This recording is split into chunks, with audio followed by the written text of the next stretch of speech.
এই গরমে বাড়িতে কিন্তু কেউ দুধ চা খাচ্ছে না। আমার কিন্তু একটু চা মানে দুধ চা ছাড়া হয় না। আমি এই দুধ চা দিয়ে সন্ধে দেওয়ার পর সন্ধেবেলাটা শুরু করছি। সন্ধেবেলার পর টুকটাক করো। তোমরা আমার মতো কে কে দুধ চা খেতে ভালোবাসো? আমি চা খাবো মানে দুধ চা, আর না হলে গ্রিন টি। এই মাঝখানে লিকার চা আমার একদম ভালো লাগে না। খাই না তা না, কিন্তু ভালো লাগে না, বিশ্বাস করো। চলো, আমার চা খাওয়া হয়ে গেছে, রান্নাঘরটা দেখো মোছা হয়ে গেছে। এরপরে একদিকে আমি বাবা মায়ের জন্য লিকার চা আর দুধ গরম করতে দিয়ে দিলাম।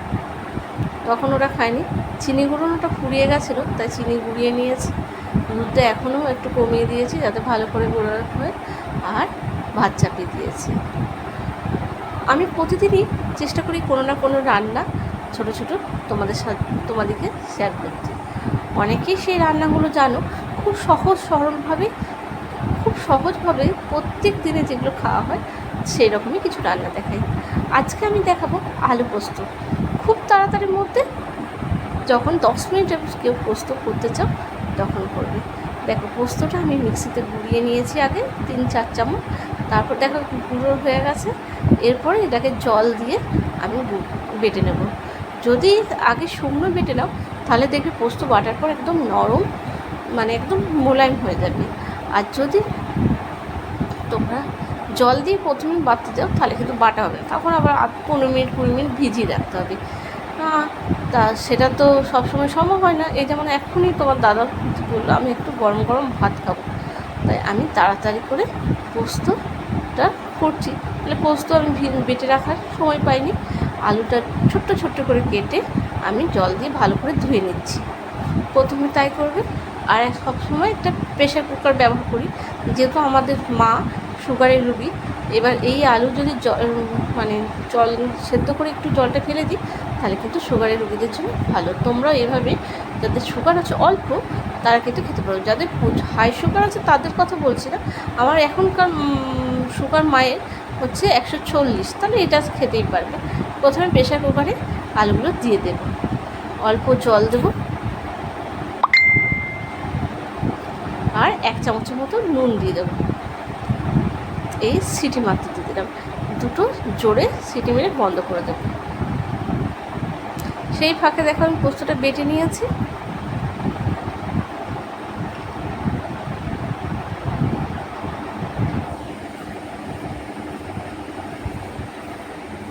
এবার কড়াইয়ে তেল দিয়ে দিয়েছি, সর্ষের তেল, এবং সেটাকে গরম হওয়ার আগেই আমি কিন্তু পেঁয়াজ দিয়ে দিচ্ছি।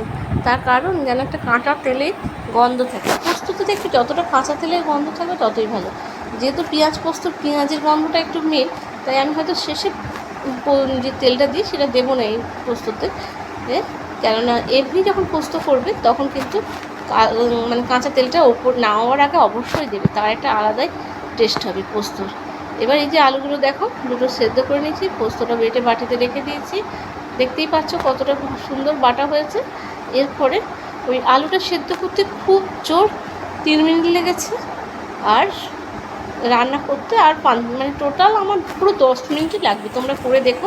এবার দেখো একটুখানি পেঁয়াজের রঙটা লাল হতে না হতে আমি আলুগুলো দিয়ে দেবো। আলুগুলো দিয়ে দিয়েছি দেখো। এবার পোস্তটা দিয়ে দিচ্ছি, বাটিটাও ধুয়ে একটুখানি দিয়ে দেবো। দেখো এবার একটুখানি জল দিয়ে আমার সেদ্ধ হতে দেবো, মানে পোস্তটা যেন আলু আর পেঁয়াজের মধ্যে গন্ধটা। দেখো আমার খুব তাড়াতাড়ি হয়ে গেল। তো যারা হোস্টেলে থাকো বা যারা চাকরি করার ক্ষেত্রে মেসে থাকো বা নিজে নিজে রান্না করে খাও, তারা এইভাবে করে দেখতে পারো। খুব সহজে তাড়াতাড়ি সময় বাঁচে। এখন ব্যস্ততার দিনে তো আর মানে অনেকক্ষণ ধরে রান্না করার মানুষের সময় নেই। আর রাত্রের দিকে এইভাবে গৃহবধূরাও যদি তাড়াতাড়ি পোস্তটা বানিয়ে নিতে পারো, তোমাদের কিন্তু অনেকটা সারাদিন ধরো অনেকবার অনেক রকম খাবার রান্না করা, বিভিন্ন কাজ আছে, তার মাঝখানে হয়ে যাবে। এরকম মা আজকে সপ্তাহে কিছু মাল লাগে মাঝে মাঝে, সেগুলো এনেছে। ময়দা, আটা, মুসুরির ডাল আর পোস্ত এসব এনেছে। প্রত্যেক বিয়ের পর আমি অনেকগুলো কৌটো আমি কিন্তু পাল্টে দিয়েছি, মানে যেগুলো পোস্ত ডাল ফলে রাখার। কিন্তু আমার এখানে একটা কৌটো আছে হলুদে, সেই কৌটোটা আমি মানে তোমরা দেখলেও মনে করবে এটা পাল্টাতেই পারতে দিদি ভাই, কিন্তু এই কৌটোটা যখন আমি মা বললো এটা যেন পাল্টাবি না, এটা কিন্তু আমার মায়ের স্মৃতি। আমরা অনেকেই কিন্তু দেখবে পুরনো স্মৃতিকে খুব যত্ন করে রাখি, বিশেষ করে সেটা যদি মা বাবার স্মৃতি হয়, তাই না বলো? আমাদের মা বাবারা দূরে থাকে যাদের মেয়েদের, বেশিরভাগ মেয়েদের, তারা দেখবে মেয়েরা এমনি আবেগপ্রবণ হয়, একটুখানি সবার প্রতি যত্ন হয়, এটাই মেয়েদের জন্মগত মানে গুণ। মেয়েরা রুক্ষ, মেয়েরা খুব কম হয়, তাই না বলো? হয় না তা নয়, এখন আধুনিক ব্যস্ত, তারা প্রচুর, এখনকার মেয়েরা বিশেষ করে প্রচুর বাস্তবধর্মী, তাই না?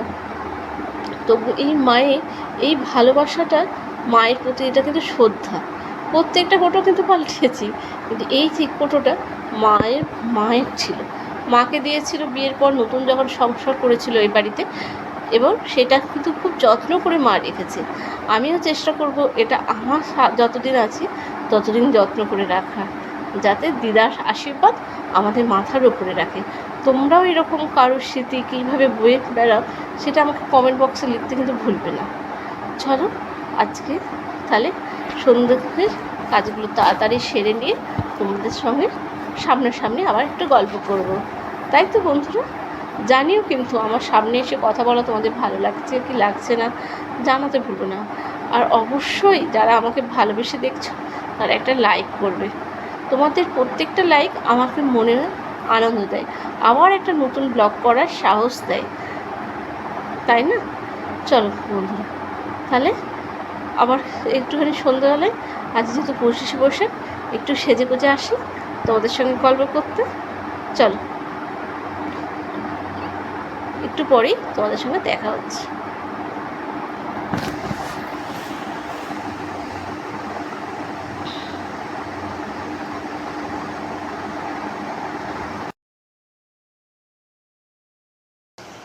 মরিতে চাহি না আমি সুন্দর ভুবনে, মানবের মাঝে আমি বাঁচিবারে চাই।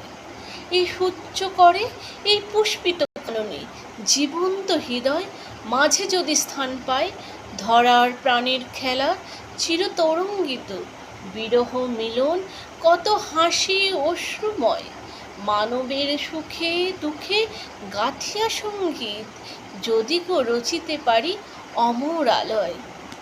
তা যদি না পারি তবে বাঁচিতে যত কাল, তোমাদের মাঝেখানে লোভী যেন ঠায়, তোমরা তুলিবে বলে সকাল বিকাল নব নব সঙ্গীতে কুসুম ফোটায়, হাসি মুখে নিয়ে ফুল তারপরে হায় ফেলে দিও ফুল যদি সে ফুল শুকায়।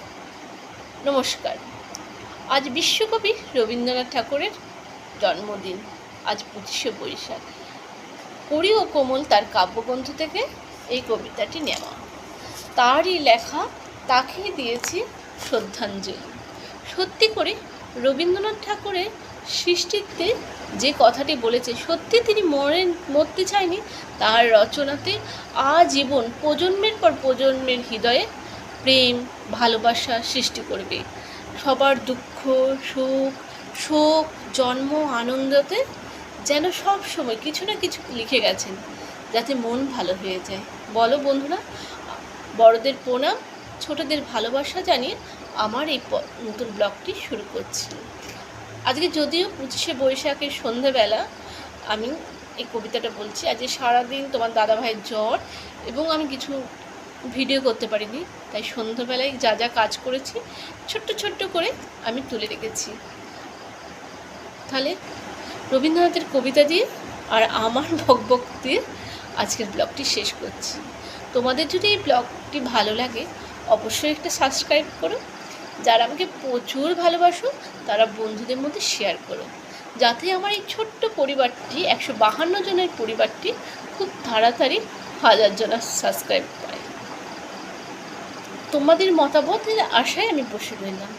তাহলে আবার দেখা হচ্ছে নতুন একটা দিনে নতুন একটি ব্লগ নিয়ে। নমস্কার, আসছি।